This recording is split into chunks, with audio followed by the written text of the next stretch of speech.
তরুণ সমাজকে আওয়ামী লীগে যোগ দেওয়ার আহ্বান জানিয়েছেন আওয়ামী লীগ সাধারণ সম্পাদক ওবায়দুল কাদের। সকালে দলের ৭৫তম প্রতিষ্ঠা বার্ষিকী উদযাপন এবং সুস্থ সচল ও আধুনিক ঢাকা গড়ার লক্ষ্যে ঢাকা উত্তর সিটি কর্পোরেশনের উদ্যোগে মানিক মিয়া এভিনিউতে বাইসাইকেল র্যালির উদ্বোধন অনুষ্ঠানে এসব কথা বলেন তিনি।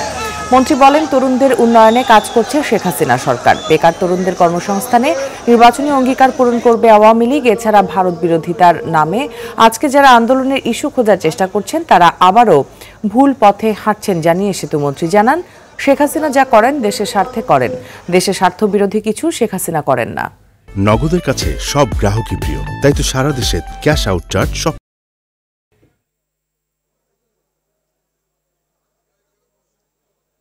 বাংলাদেশের তরুণ সমাজকে আওয়ামী লীগ আলোর পথে এগিয়ে নিয়ে যায়। আমি তরুণ সমাজকে বঙ্গবন্ধুর আদর্শে শেখ হাসিনার নেতৃত্বে আওয়ামী লীগে যোগদানের আহ্বান জানাই।